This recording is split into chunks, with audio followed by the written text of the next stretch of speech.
नमस्कार, मी तुमचा मित्र ओटी सर. आपण बालमानसशास्त्र आणि अध्यापनशास्त्र ह्या विषयामध्ये TET 2026साठी आपण जेव्हा प्रयत्न करत आहोत किंवा ते पास करण्यासाठी आपण अपीयर झालेलो आहोत, यामध्ये कमीत कमी वेळेमध्ये जास्तीत जास्त कसा अभ्यास करावा आणि TETची परीक्षा कशी उत्तीर्ण करावी यासाठी रॅपिड फायर सिरीज 3 आपण घेऊन आलेलो आहेत. यामध्ये आपण एकूण 40 जे प्रश्न आहेत ते 40 प्रश्नांच्या उत्तरे अगदी 10-12 मिनिटामध्ये देणार आहोत. तर ही जी सिरीज आहे अतिशय महत्त्वपूर्ण होणार आहे. त्यामुळे तुम्ही लक्षपूर्वक ह्या प्रश्नांकडे बघा किंवा त्यांना ऐका. तर पहिला प्रश्न घेऊन आलेला आहे की मानवी मूल्य नैसर्गिकदृष्ट्या सार्वत्रिक आहेत. याचा विकास म्हणजे काय होय? तर मतारोपण होय, अंगीकरण होय, अनुकरण होय की अभिव्यक्ती होय? तर याच्या बरोबर जे उत्तर येईल त्याला आपण काय म्हणूया? अभिव्यक्ती म्हणूया. पर्याय क्रमांक 4 आपला बरोबर उत्तर असेल. दुसरा इथं प्रश्न दिलेला आहे की आपल्या विद्यार्थ्यांना समजण्यासाठी एक शिक्षकाला रिकाम्या जागाची माहिती असावी. बालमनोविज्ञानाची, बालकांना समजण्याच्या प्रवृत्तीची, अभ्यासविषयक विद्यार्थ्यांच्या मताविषयीची की सर्वांविषयीची? तर हे जे 1, 2, 3 आहेत सर्वांची माहिती असणे आवश्यक आहे. त्यामुळे वरील सर्व पर्याय क्रमांक 4 याचं बरोबर उत्तर होईल. त्यानंतर खालीलपैकी कोणत्या स्तरामध्ये मुले आपल्या समकक्षी वयोगटाची सक्रिय सदस्य बनतात? ती अवस्था कोणती आहे असे विचारलेलं आहे. जेव्हा ते आपल्या समकक्षीय वयोगटाशी सक्रिय असतात तर ती किशोरावस्था असते. पर्याय क्रमांक 1 याच्या बरोबर उत्तर येईल. पुढला प्रश्न घेऊन येऊया. मनोचित्रण रिकाम्या जागेशी संबंधित असते. तर मनोचित्रण हे मनाच्या कार्याचे अन्वेषण करते. पर्याय क्रमांक 4 याचे काय असेल? बरोबर उत्तर असेल. पुढला आपण प्रश्न घेऊया. पुढला प्रश्न काय म्हणत आहे की प्रतिभावंत होण्यासाठी खालीलपैकी कोणता संकेत नाही असं विचारलेलं आहे. तर प्रतिबंध होण्याच्या खालीलपैकी दुसऱ्यांसोबत भांडण करणे हा कधीच प्रतिभावान विद्यार्थ्याचा संकेत नाही. पर्याय क्रमांक 2 याचं बरोबर उत्तर असेल. पुढला प्रश्न दिलेला आहे की सामान्यतः 12 वर्षाच्या मुलांमध्ये रिकामी जागा सर्वात जास्त संभावना असते. कोणती सर्वात जास्त संभावना असते? तर 12 वर्षाच्या मुलांमध्ये समान वयोगटातील मुलांचे अनुमोदन करण्याची आतुरता ही सर्वात जास्त असते. पर्याय क्रमांक 4 याचे बरोबर उत्तर येईल. त्यानंतर विद्यालयातून विद्यार्थ्यांच्या पळून जाण्याचे कारण काय? तर 1, 2, 3, 4 असे इथं काय दिलेले आहेत? पर्याय दिलेले आहेत. त्यानंतर याच्या बरोबर जे उत्तर यायला पाहिजे ते समस्यांप्रकृती शिक्षकांची अभिवृत्ती हे जाणून घेणं आवश्यक असते. त्यानंतर आपण पुढला प्रश्न घेऊया की विद्यार्थ्यांमध्ये श्रमस्फूर्तीचा विकास करण्यासाठी काय करायला पाहिजे? तर यामध्ये 1, 2, 3, 4 जे काही ऑप्शन्स दिलेले आहेत त्यापैकी वेळोवेळी विद्यार्थ्यांना श्रम करण्याची संधी प्राप्त करून देणे हे विद्यार्थ्यांच्या श्रमस्फूर्तीचा विकास करण्यासाठी आवश्यक आहे. पुढला प्रश्न दिलेला आहे की अध्ययन क्षेत्रामध्ये बालविकासाची व्याख्या कशी केली आहे? तर अध्ययन क्षेत्रामध्ये कोणत्याही बालकाच्या ज्ञानात्मक, सामाजिक व इतर सामर्थ्याच्या क्रमिक विकासाला उत्तरदायित्व होय अशी बालविकासाची व्याख्या अध्ययन क्षेत्रामध्ये केली आहे. पर्याय क्रमांक 4 आपला काय असेल? बरोबर उत्तर असेल. पुढला प्रश्न घेऊया. आपण 40 प्रश्न अगदी कमी वेळात, थोडक्या वेळात घेऊन येणार आहोत. प्राथमिक शिक्षकांसाठी बालमनोविज्ञानाचे ज्ञान असणे आवश्यक आहे. त्याचं कारण काय आहे म्हणतो? तर त्याचं बरोबर उत्तर असायला पाहिजे मुलांच्या व्यवहाराला समजण्यासाठी शिक्षकांना ते मदत करणे, अनुशासित करण्यासाठी होणार नाही, निकालाची प्रगती होणार नाही आणि अभिप्रेरित करण्याचा सोयीस्कर मार्गसुद्धा होणार नाही. पर्याय क्रमांक 4 याचं बरोबर उत्तर आहे. विद्यार्थ्यांच्या अनपेक्षित व्यवहारामध्ये बदल करण्यासाठी सर्वाधिक प्रभावी पद्धती कोणती आहे? याच्या जर बरोबर उत्तर येईल की अनपेक्षित व्यवहाराची कारणे शोधून आपण त्यांच्यावर काय करायला पाहिजे? उपचाराचे प्रबंधन करावे. ही काय होईल? अगदी प्रभावी पद्धती होईल विद्यार्थ्यांना अनपेक्षित व्यवहारामध्ये बदल करण्याची. पर्याय क्रमांक 3 याच्या बरोबर उत्तर असेल. शिक्षक दिनानिमित्त काही विद्यार्थ्यांनी तुम्हाला शुभेच्छा पत्र जर पाठवले तर तुम्ही काय कराल? तर त्याचं अगदी सोपा उत्तर येईल की अशा वेळी एक शिक्षक म्हणून तुम्ही काय कराल? तर तुम्ही त्यांचे आभार मानाल. पर्याय क्रमांक 2 याचं बरोबर उत्तर येईल. त्यानंतर पुढला प्रश्न आहे. जेव्हापर्यंत मी उत्तर सांगतो तेव्हापर्यंत तुम्ही 4ही ऑप्शन्स वाचू शकता, बघू शकता.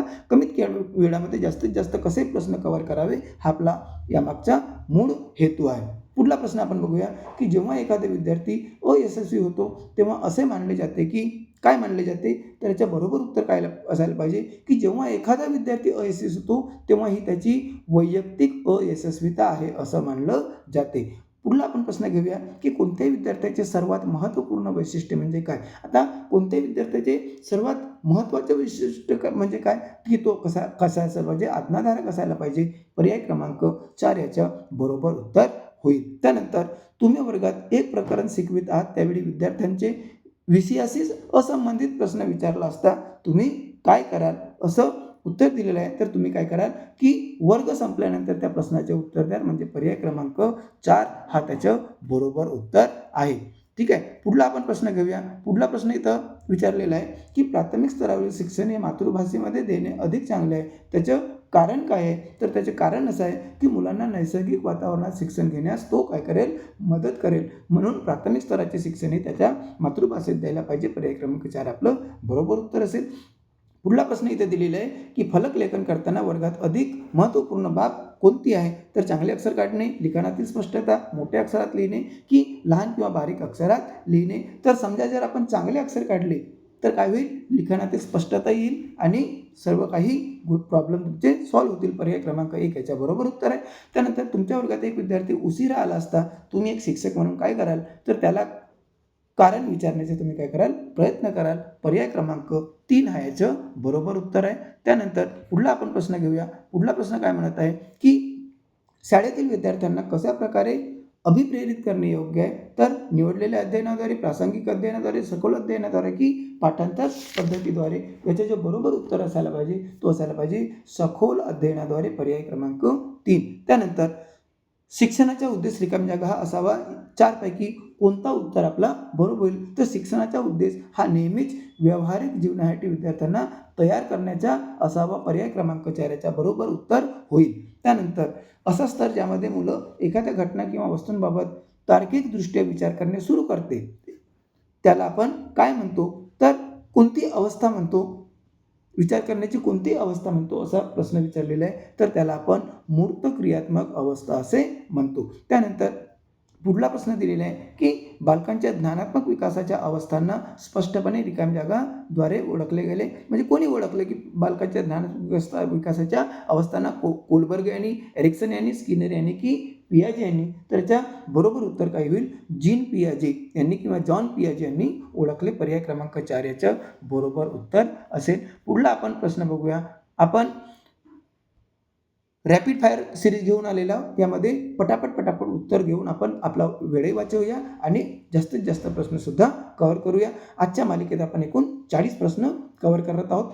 तरुण मुलांच्या अध्ययन प्रक्रियेमध्ये पालकांची भूमिका कशी असावी, निषेधात्मक, सक्रिय, संवेदनशील की उदासीन असावी. तर याच्या बरोबर जे उत्तर असायला पाहिजे, पालकांची भूमिका ही सक्रिय असावी. पर्याय क्रमांक 2 याच्या बरोबर उत्तर येईल. त्यानंतर बालकांच्या ज्ञानात्मक विकासास अधिक उत्तमरित्या कोठे परिभाषित केले जाऊ शकते. तर खेळाच्या मैदानावर, विद्यालयात की वर्गात, सभागृहात की घरी. तर ज्ञानात्मक विकासाच्या अधिक उत्तमरित्या त्याचा प्रभाव आपण कुठं करू शकतो, विद्यालय व वर्गात. पर्याय क्रमांक 2 याच्या बरोबर उत्तर येईल. त्यानंतर रिकामी जागाला अनुप्रेरित शिक्षणाचा एक संकेत म्हणून विवेचित केले आहे. याचे उत्तर काय असेल, तर याचे उत्तर येईल की विद्यार्थ्यांद्वारे विचारलेले प्रश्न यालाच अनुप्रेरित शिक्षणाचे एक संकेत म्हणून विवेचित केले जाते. त्यानंतर निम्न वर्गातील खेळाची शिक्षण पद्धती म्हणजे खालच्या वर्गातील खेळाची शिक्षण पद्धती कशावर आधारित असतो असा प्रश्न विचारलेला आहे. तर याचं बरोबर उत्तर होईल विकास व समृद्धीच्या मनोवैज्ञानिक सिद्धांतावर आधारित असते. त्यानंतर डिस्लेक्सियाशी संबंधित काय आहे, डिस्लेक्सियाशी संबंधित काय आहे, तर ज्या विद्यार्थ्यांमध्ये वाचनाविषयी विकार असतात त्याला आपण डिस्लेक्सिया म्हणतो. वाचन विकाराचं पर्याय क्रमांक 3 याचे काय होईल, बरोबर उत्तर होईल. त्यानंतर आपण पुढला प्रश्न बघूया. पुढला प्रश्न काय म्हणतो की गरजू बालकांच्या विशिष्ट स्वरूपाचे शिक्षण देण्याची सोय केली पाहिजे. त्याचं कारण काय, तर त्यांना कशी सोय केली पाहिजे, तर त्याला इतर सामान्य विद्यार्थ्यांसोबतच शिक्षण देऊन त्याला काय केलं पाहिजे, गरजू बालकांना शिक्षणाची सोय केली पाहिजे. पर्याय क्रमांक 1 याच्या बरोबर उत्तर होईल. त्यानंतर अध्ययनाच्या प्रक्रियेमध्ये अभिप्रेरण हे कसे असते याचे उत्तर काय होईल, तर नवीन शिकणाऱ्यामध्ये अध्ययनाची रुची निर्माण करणे ह्याच्या बरोबर उत्तर होईल. स्क्रीनवर तुम्हाला 4ही पर्याय दिलेले आहेत. तुम्ही 4ही पर्याय माझ्या उत्तर देण्यापर्यंत वाचू शकता. आपण रॅपिड फायर सिरीजमध्ये आहो. ही सिरीज व्यवस्थित आहे की सर थोडासा स्पष्टीकरण देत चला, की सर बरोबर आहे, अशाच प्रकारे घ्या. तुम्ही मला कमेंट्स करून नक्की सांगा. जेणेकरून पुढच्या सिरीज आपल्याला काही बदल करता येईल किंवा अशाच प्रकारे पुढल्या सुद्धा इतर विषयाच्या सिरीज घेण्यात येतील. त्यानंतर 5व्या वर्गात न्यूनदृष्टी असणाऱ्या बालकाला आपण 4 पैकी कोणतं असतं, ज्या 5व्या वर्गामध्ये एक न्यूनदृष्टी ज्याला कमी दिसतो अशा बालकासाठी आपण काय करायला पाहिजे, तर वर्गात सामान्य वागणूक द्यावी व त्याला ऑडिओ सीडीच्या माध्यमातून सहायता प्रदान करावे. हा पर्याय क्रमांक 3च्या त्याला काय होईल, बरोबर उपाय होईल किंवा बरोबर उत्तर होईल. त्यानंतर वर्गात विद्यार्थ्यांची रुची कायम ठेवण्यासाठी शिक्षकाने काय करणे उचित असतो, फलकलेखन करणे, चर्चा करणे, गोष्टी सांगणे की प्रश्न विचारणे. तर अशा वेळी प्रश्न विचारणे हे कधीच योग्य असते, त्यामुळे विद्यार्थी काय होतात, आपल्याशी बोलके होतात. ठीक आहे, आणि त्यांची रुची वाढते. पुढला आपण प्रश्न घेऊया की विद्यार्थ्याचे विद्यालयात खेळणे का उचित आहे. या प्रश्नाचे उत्तर काय असायला पाहिजे, तर ते सहकार्य व शारीरिक संतुलनाचा काय करेल, विकास करेल. म्हणून विद्यार्थ्यांना विद्यालयात खेळणे आवश्यक आहे, त्यासाठीच क्रीडांगण असणे सुद्धा आवश्यक आहे. कुटुंब ही रिकामी जागा साधन आहे, कोणत्या शिक्षणाचे साधन आहे असे प्रश्न विचारले आहे. तर कुटुंबामध्ये नेहमीच अनौपचारिक शिक्षण भेटते, म्हणजे अनौपचारिक शिक्षणाचे पर्याय क्रमांक 1 हा याच्या काय आहे, बरोबर उत्तर आहे. पुढला आपण प्रश्न घेऊन आलो आहोत की रिकामी जागा शिक्षक आपल्या विद्यार्थ्यांमध्ये सामाजिक मूल्य विकसित करू शकतो. कशाद्वारे तो आपले सामाजिक मूल्य विकसित करू शकतो, तर आपल्या आदर्श वर्तणुकीने हा याच्या बरोबर उत्तर येईल. पर्याय क्रमांक 3 याचं योग्य उत्तर होईल. त्यानंतर एका शिक्षकासाठी सर्वात महत्त्वाचे काय असते, तर 4 ऑप्शन्स दिलेले आहेत आणि या 4 ऑप्शन्सपैकी विद्यार्थ्यांच्या समस्या दूर करणे हा एका शिक्षकासाठी सर्वात महत्त्वाचं असते. पर्याय क्रमांक 3 याचे उत्तर आहे. त्यानंतर फलकलेखन हे शैक्षणिक साहित्य कोणत्या समूह अंतर्गत येते, बोर्ड रायटिंग कोणत्यामध्ये येईल असं विचारलेलं आहे. तर ते दिसते सुद्धा, बरोबर आहे की नाही, ती दिसते, त्यामुळे ते दृक किंवा दृश्य पर्याय क्रमांक 2च्या याचं उत्तर होईल. त्यानंतर खालीलपैकी काय अध्यापन कौशल्याशी संबंधित आहे. फलकलेखन करणे, प्रश्नांना सोडवणे, प्रश्न विचारणे की सर्वचे सर्वच. तर यापैकी 1, 2, 3 तीनही ऑप्शन हे काय आहेत, अध्यापन कौशल्याशी संबंधित आहेत, म्हणजे पर्याय क्रमांक 4 वरील सर्व हा याचा बरोबर उत्तर होईल. त्यानंतर पुढला आपण प्रश्न बघूया. पुढला प्रश्न इथे दिलेला आहे की जे विद्यार्थी वर्गात प्रश्न विचारतात त्यांना काय करायला पाहिजे, बरोबर आहे की नाही. त्यांना सातत्याने प्रश्न विचारण्यास एक शिक्षकाने काय करायला पाहिजे, प्रोत्साहित करायला पाहिजे, म्हणजे पर्याय क्रमांक 3 याचं बरोबर उत्तर येईल. किंडरगार्टन या शिक्षण प्रणालीचे प्रतिपादन कोणी केले आहे, तर किंडरगार्टन या शिक्षण प्रणालीचे जे प्रणेते आहेत ते फ्रेडरिक फ्रोबेल आहे. या ठिकाणी फक्त फ्रोबेल दिलेलं आहे, फ्रेडरिक फ्रोबेल. पर्याय क्रमांक 3 याचं बरोबर उत्तर येईल. त्यानंतर एक बालकाचे पालक तुम्हाला कधीही शाळेत भेटण्यास आले नाही, अशा परिस्थितीत तुम्ही काय कराल, तर जर बालकाचे पालक आले नाही तर तुम्ही स्वतः त्यांना भेटाल. पर्याय क्रमांक 3 याचं बरोबर उत्तर आहे. ही जी रॅपिड फायर सिरीज आहे, अशीच सिरीज आपण कंटिन्यू ठेवायची का, यामध्ये थोडंसं जास्त स्पष्टीकरण करायचं की स्पष्टीकरण बरोबर आहे सर, हे तुम्ही आम्हाला कमेंट्स करून सांगा. आमच्या चॅनलवर जर तुम्ही नवीन असाल तर काय करा, चॅनलला सबस्क्राईब करा आणि बेल आयकॉनची बटन प्रेस करा, जेणेकरून तुम्हाला असेच नवनवीन व्हिडिओ येत राहतील. आणि व्हिडिओ आवडल्यास इतरांना सुद्धा शेअर करा. इथंच थांबतो.